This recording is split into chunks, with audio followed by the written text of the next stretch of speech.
Can you see my screen? Yes, sir. Yeah.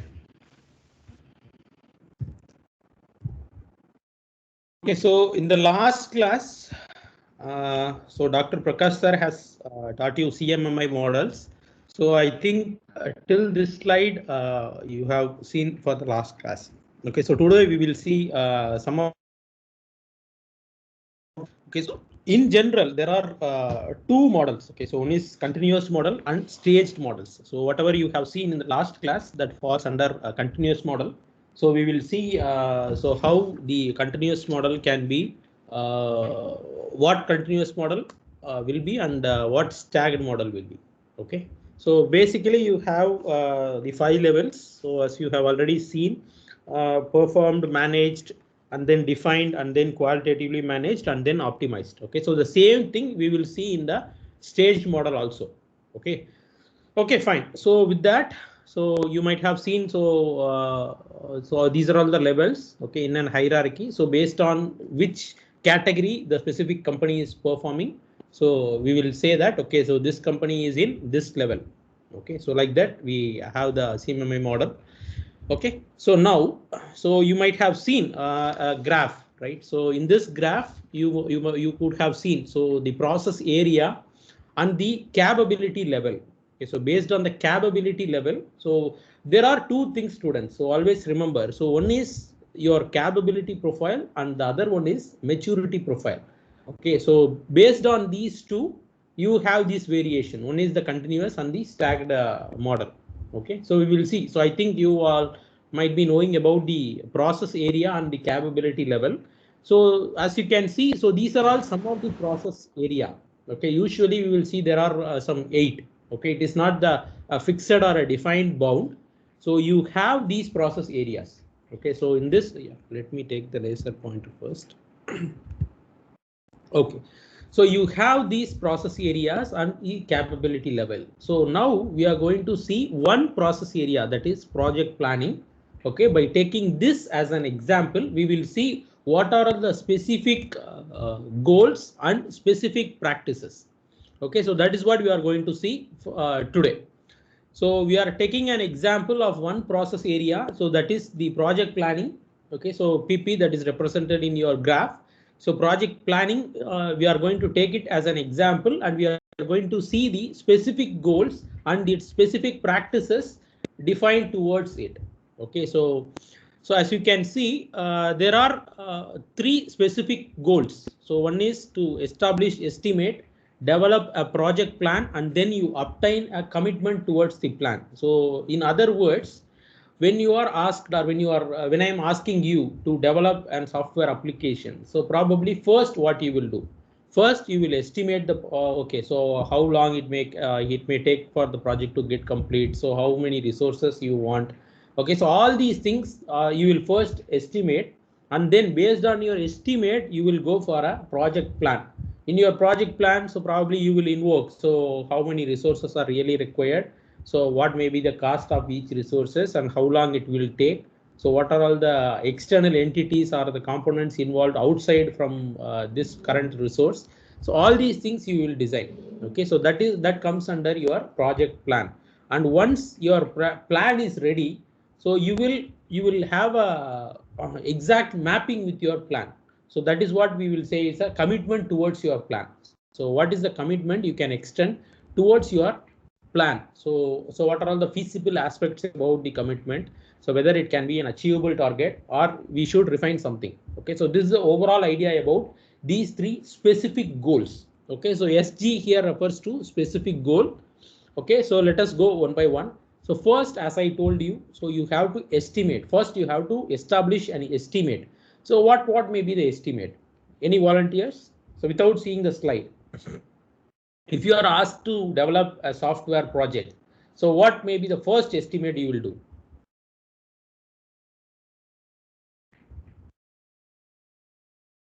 Yes, any volunteers? Reachability, sir. Reachability. What do you mean by reachability?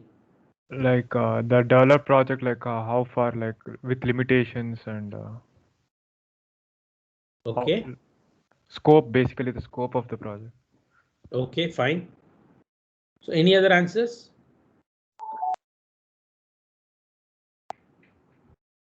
Okay, so let me go by the slides. Okay, so first you will estimate the scope of the project. So if I am blindly asking you to develop and I'm asking you to build an application, you can build the application. Instead, if I am asking you to build a wall, okay, so at the time the scope of this particular project which I am asking you doesn't comes in your scope. Okay, so the first and foremost thing, you should estimate the scope of your project, whether are you the correct person to do this project. Okay, so then establish an estimate of work product and task attributes. So what are all the work products? So as I told you with an example of building a wall, if it is a building an application, so probably you can derive all the work products. So these are all the functionalities that has to be achieved, and these are all the particular parameters which we need to follow. Okay, so in the other side, if I ask you to build a wall, so probably you don't have this work product and task attributes because all your resources doesn't know how to build a wall.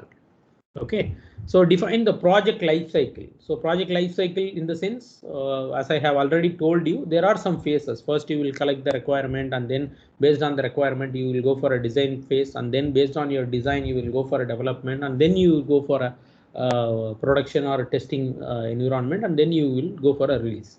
Okay, so what kind of project life cycle you are going to follow?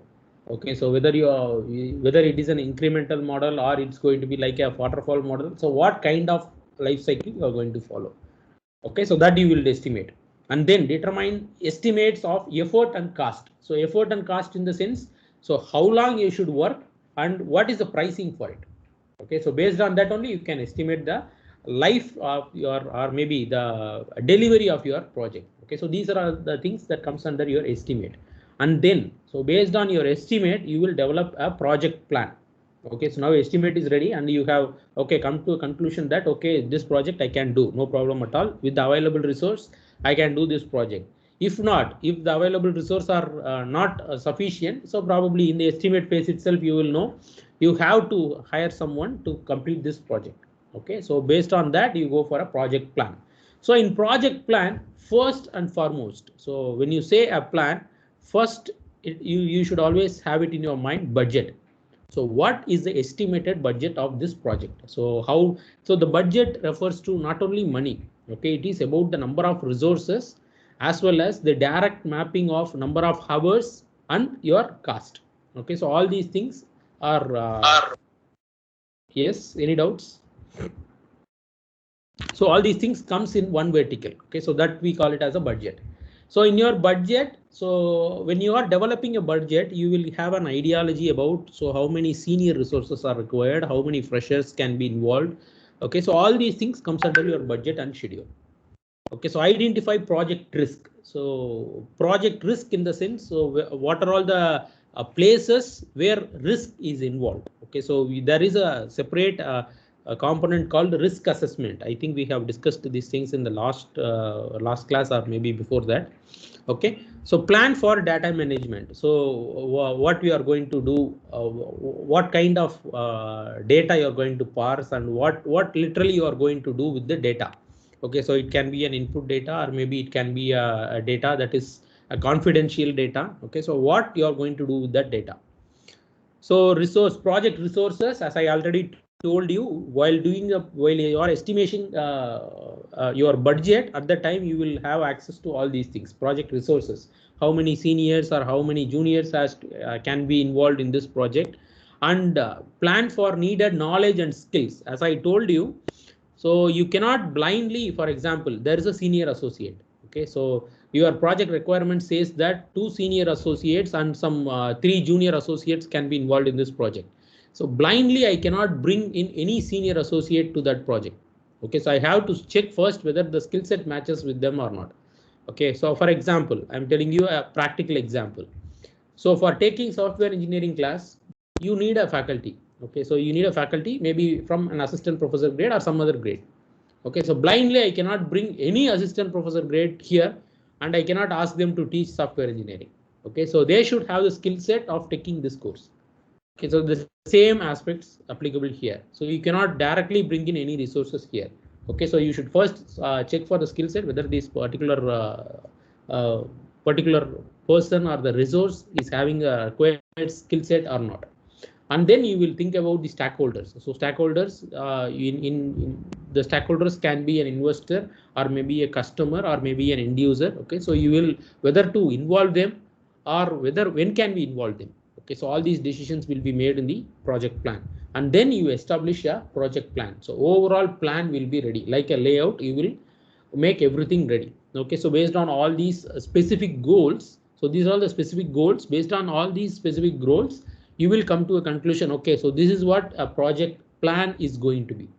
Okay, and then so once if you finalize your plan, so you have, okay, so I have made the plan. So now what's next? So you should go with for a commitment. Okay, so when can I make a commitment? Okay, so this plan is good or bad. So when will I know that? So first I should, okay, re-verify or I should review my plans. Okay, so whether it's an optimized plan or still is there any place where optimization is possible or a refinement is possible. I will review my plan again and again so that I can, okay, so after some several revisions, I will get an optimized plan. Okay, so first review plans that affects the project.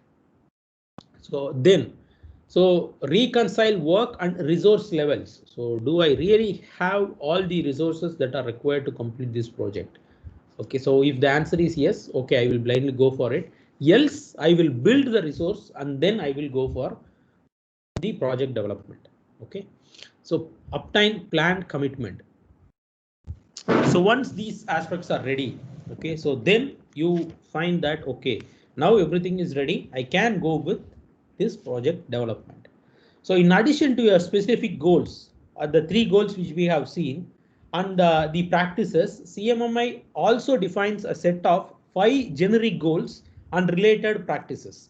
So far we have seen specific goals. Okay, so with respect to project planning, by considering project planning as an example, we have seen 3 specific goals. Now, so we are moving on to generic goals. So GG here refers to generic goals.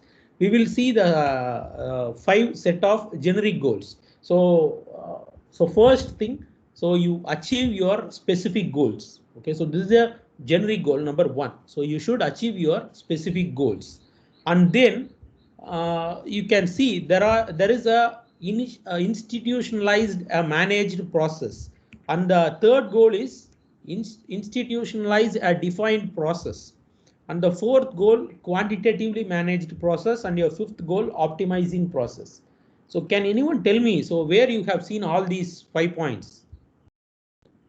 I think most of these points were already familiar to you. 5 levels of CMMI. Yes, exactly. So based on that, these generic goals have been derived. Okay, so the same 5 levels in a different goal with a different terminology, we are going to approach the same 5. Okay, so the first one, so you should achieve your specific goals. Okay, so that is rule number 1, and then a managed process. So when you say it's a managed process, what are all the things you should follow? So first, you should establish an organizational policy. Okay, so whenever we say there is but there is an automated process or there is a structured process, always there should be something which says it's a policy. Okay, so if you follow this, this will happen. Okay, so that is what organizational policy, and then plan the process. So what has to be done? So what should be done first? What should be done second? So whether it is a dependent process or an independent process, whether I can go this process sequentially or maybe in a parallel fashion. So all these things we will plan. Okay, so planning the process, and then provide resources. So as we have already seen in the specific goals, so you will estimate the resources. Okay, so in the phase of project development as well as during the commitment, you will assess your resources and their skill set, and based on that you will provide your resources to the project. Okay, so and then you will assign responsibilities. So each resource should have specific criteria. For example, when you say a developer is going to develop one specific functionality, okay.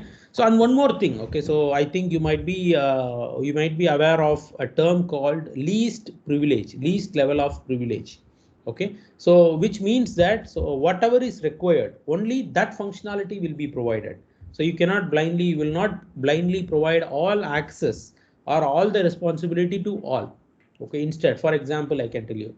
So if I ask a specific student, so let us assume I am asking Vishnu. Vishnu, go and get the information about all the students and come back to me. Okay, so I'm assigning this responsibility to one specific fellow. So once if the meeting is over, so probably Vishnu will get back to me saying that, sir, I have collected all these details and these are the details which you are requested for. So in the same case, if I say that any one of you can volunteer, or so all of you submit your all of you get the details of others and get back to me. If I say that statement, so since there is no specific assignment of any responsibilities, so most of you will not care about the information which you are supposed to give it to me. Okay, and that's the reason. So always you will say, so when there is a responsibility, you will assign it with the least privilege. So who will do it? So for them you will assign the responsibilities. Train people. So as we have already discussed, so when there is an estimate for your resource, you will see, okay, so senior resources required maybe 3 or 4, and then there is always a provision. So in all the projects you can see there will be a fresher. Okay, so a fresher or maybe a junior fellow, so who may not be knowing the complete aspect about the project or maybe the development environment or the production environment. So you will say, okay, so there should be always a provision to train them, okay, especially freshers or maybe the new coming batch. So control work products, identify and involve relevant stakeholders. So this is very, very important. So identify and involve relevant stakeholders. So what do you mean by relevant stakeholders? Any idea?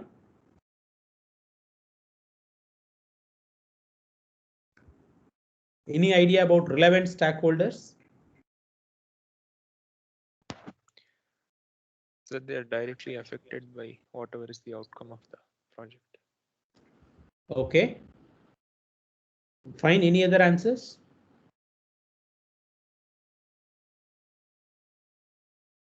Any other answers? Okay, so relevant stakeholder in the sense. So, for example, let us take an for example, let us take a pharma application. Okay, so a pharma application we are going to build. So in that case, for the pharma application, we have an investor. Okay, so the investor doesn't know anything about the technical aspects of the project, and the investor doesn't know anything about the pharma industry. He doesn't know anything about the tablets or something.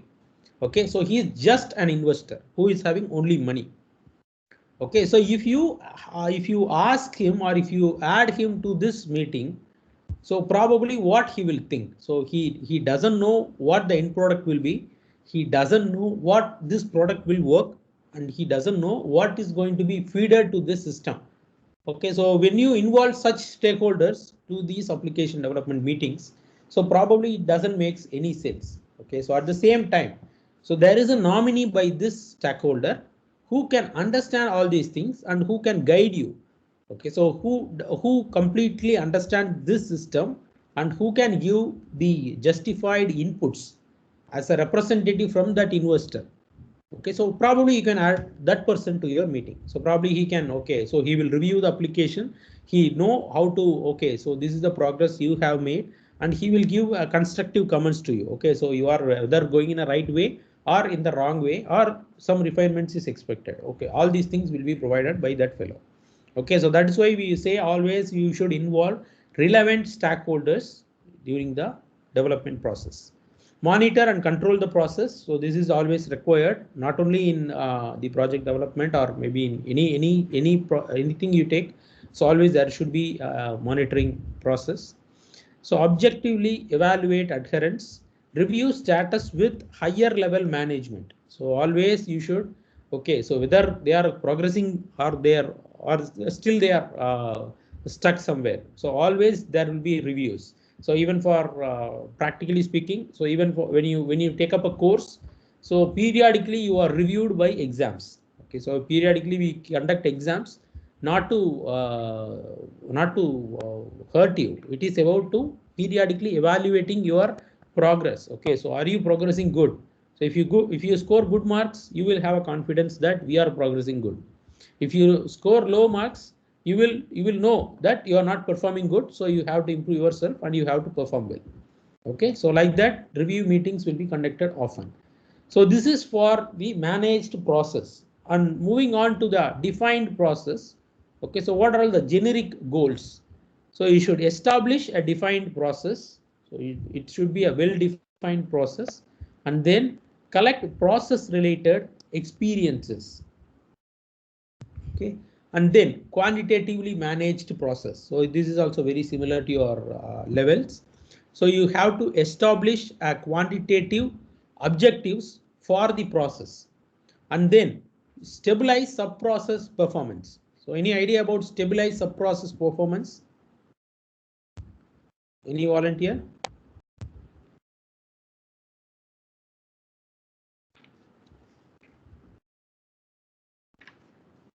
Any volunteer? Why should we have the stabilized sub-process performance?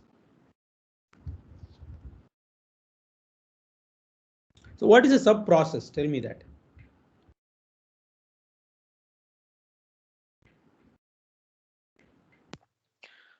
One process when you're breaking into smaller processes. Okay. So what is quantitative?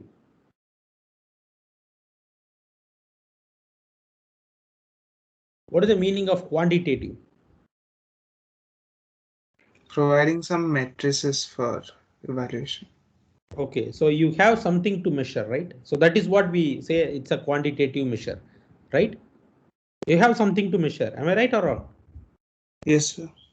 Okay, so you have to establish a quantitative objectives, a measurable objectives for the process. Okay, so when you say that I'm going to measure something with a process that is going to run. Okay, so it can be any process. It can be a project planning process, or it can be a requirement analysis process. So so one single process may not leads to your end goal.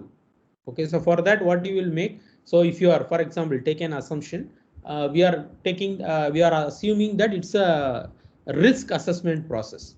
Okay, risk assessment process.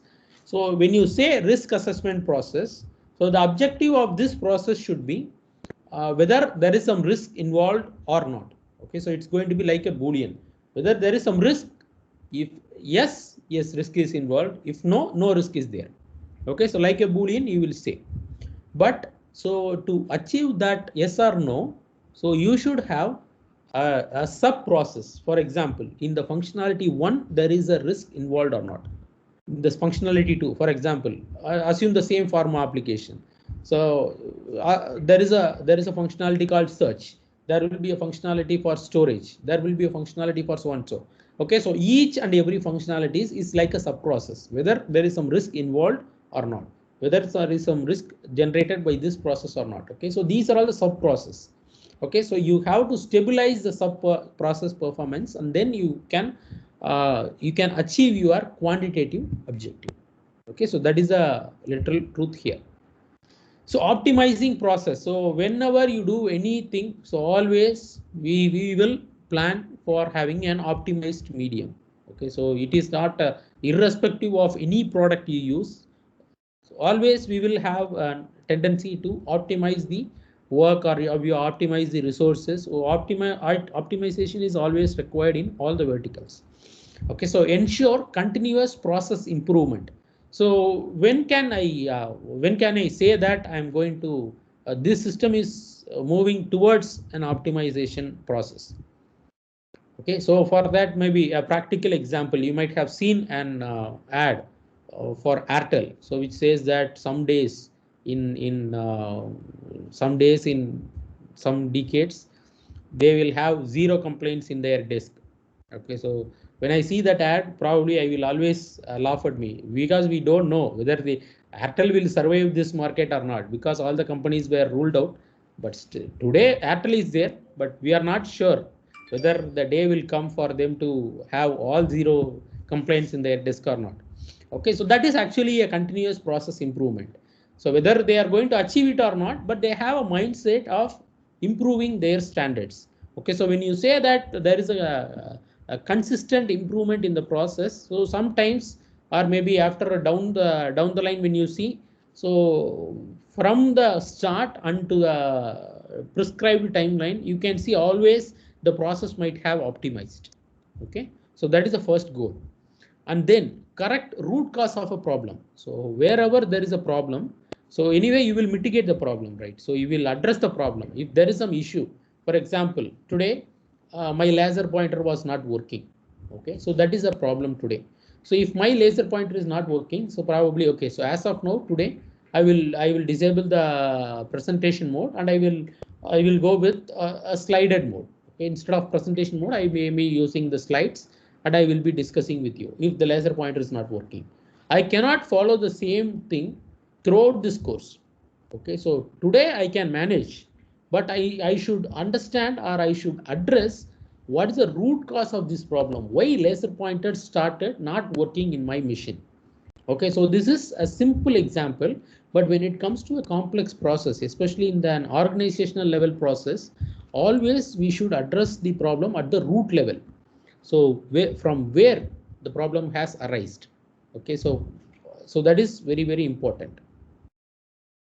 So now the staged model defines 5 maturity levels rather than capability levels. So as I have already told you, so whatever we have seen are the capability levels. So based on the capability levels we have seen. So now we are going to see the stacked model, which defines 5 maturity levels. Okay, so as you can see, so this is the 5 maturity models. Okay, so what is the similarity between your capability model and this staged model? Can anyone? What is the similarity? Anyone? It's the same 5 levels, sir. Yes, exactly. The same 5 levels. Okay, so as we have already seen, so the same 5 levels. So nothing is changed here. The same 5 levels in a different dimensions we will see. Okay, so there we said that these are the capabilities, but here we will say that it is going to be a maturity. Okay, so only the word differs, and the process. Okay, so and the process which we follow will slightly change here. Okay, so let us start from the lower region. So initial, that is the initial phase, or we will say that's a performed phase. Okay, so where the process is informal and ad hoc. So this is mostly applicable in these startups. Okay, so you will not have a defined process. So you will have only an informal approach, and whenever there is something comes in, so you will have always the flexibility is there. Okay, so that is your initial, or maybe in other words you can say it as a performed category. Okay, so where lowest quality and highest risk. So the result, when you see you cannot expect an high quality product, because nothing is structured here. Okay, so everything is volatile. So if there is something comes in, okay, so probably, so in other words, let us take an example. So I am giving you a project. Okay, so student project. So you will do a student project, right? You will develop an application. For example, today I am giving you. Okay, so everybody has to develop an application very similar to Paytm. Okay, so if I ask you, if I give you that statement, so you all will develop an application, but the quality of the application, it may not have the enriched quality similar to Paytm. Okay, so the reason is, so this is an informal process. Okay, so you doesn't follow any standards, you doesn't involve any third-party integrations. You blindly see, okay, so this is how Paytm works. So based on that, you will start developing the application. Okay, so and that's the reason the quality of the software. So here you may have a question, sir, how will you measure the quality of a software? So that's a valued question. So the quality of that software can be measured in terms of some parameters. So in our case, in this situation, so we can take the stability of the software as a parameter, or we can take the functionality, or we may take the test cases. So we can build some test cases and we can check, okay, so if this application clears these test cases, this is a quality application. Okay, so like that we can say. But always remember, so when you go with these kinds of approaches, the quality of the software which you will produce may not be in a standardized way. Okay, so and one more thing is there.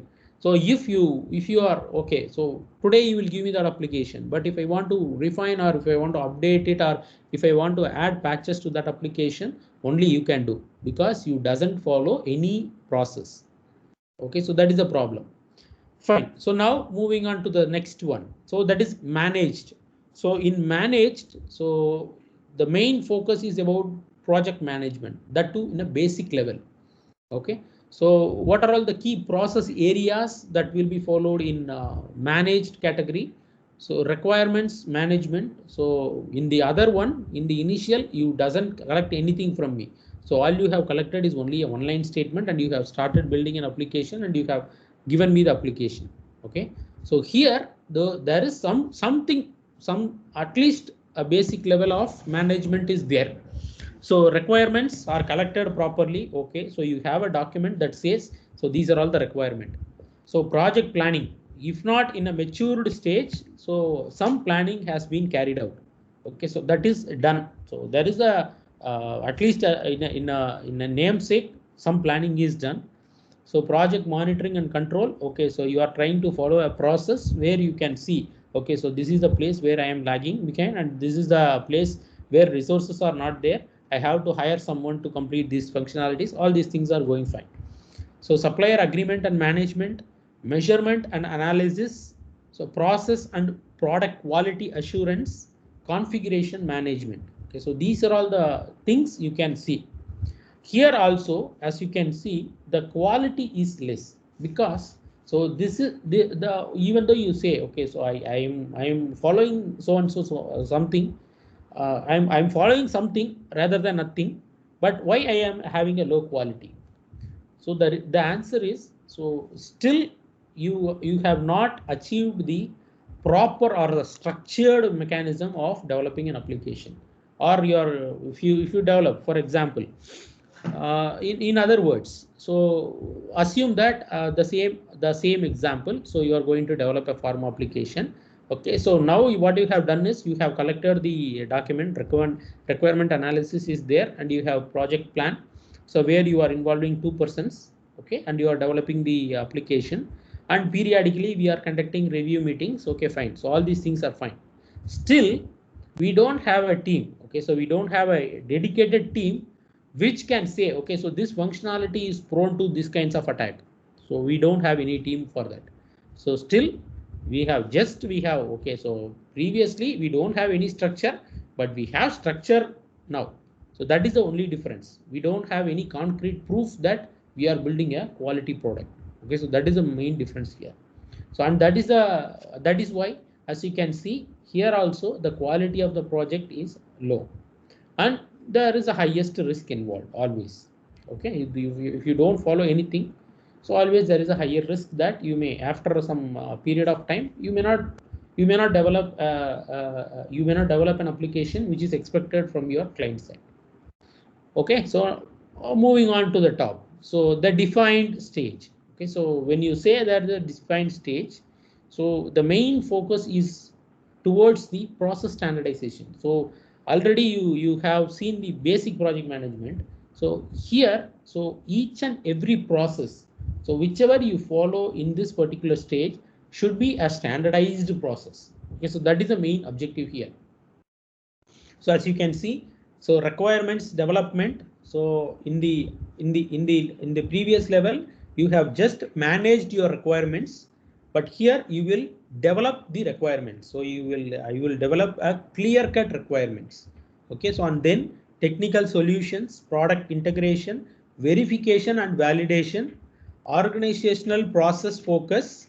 Okay, so here you can see there is some terminology called organizational. So far you have not used the terminology at all. Okay, so you will see an overall figure only at this stage.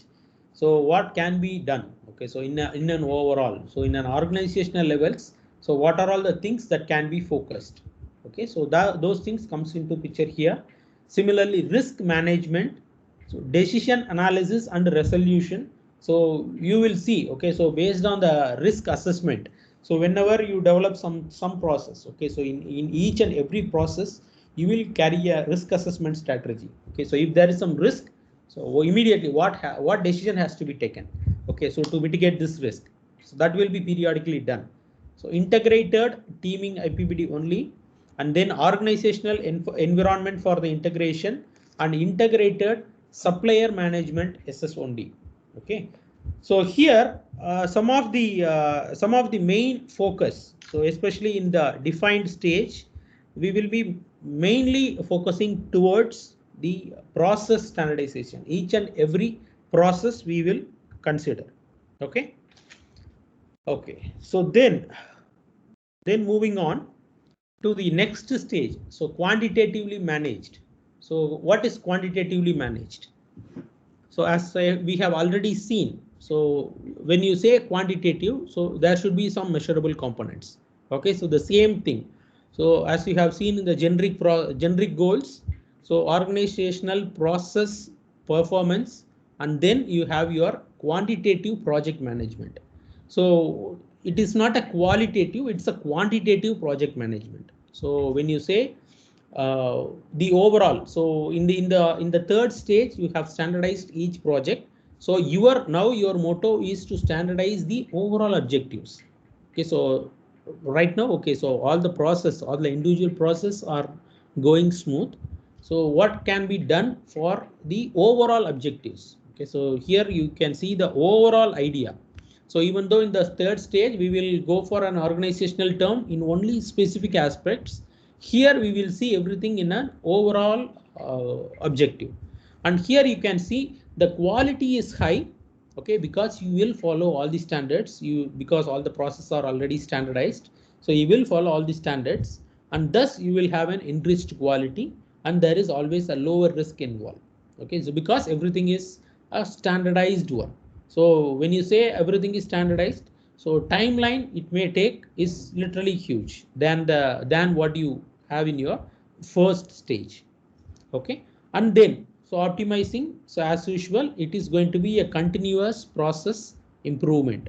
So similar to what we have seen already, so it is going to be a continuous process improvement where you will always find a way or a path to optimize all the components.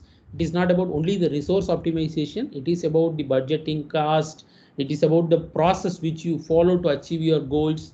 Okay, so even in your internal process, so you can see, so even though you see the MNCs, top MNCs like Google or maybe AWS or maybe Facebook, so each and every guys are even though they are an established firm and they are in the top 10 companies or in the Fortune 10 companies, you say still they were trying to optimize their own companies. Okay, so always there will be provision for their continuous improvement. Okay, so organizational innovation and development, so innovation and deployment, so innovation and deployment, so any idea about why they should have an innovation? Any idea about it?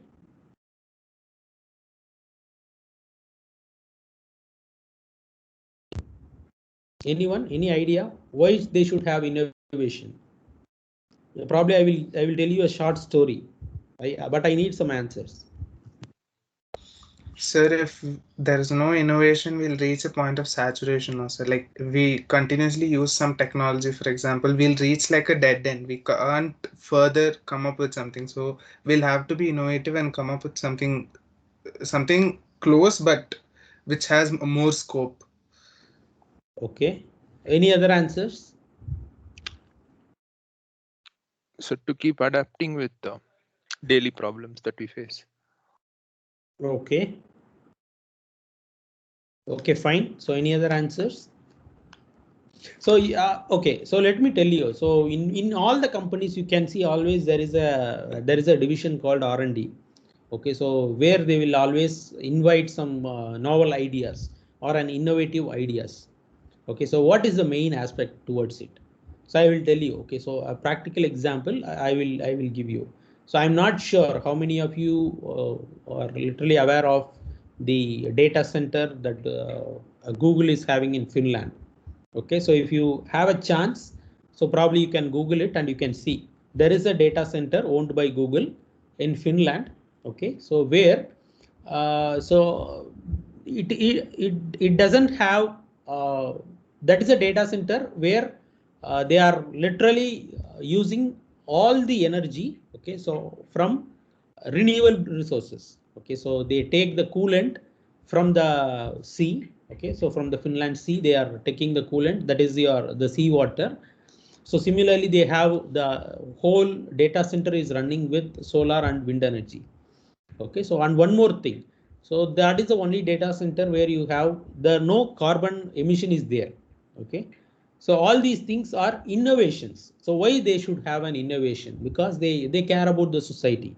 Okay, so that is, so when you say these things, so even when you there is no necessity that there is no necessity for Google to adopt all these strategies. Okay, so even though when you say it may cost it may reduce the cost of operation, that is one valid point, but by doing so they have to find a place where they can adopt all these strategy. They have searched for a place and they have adopted all these things.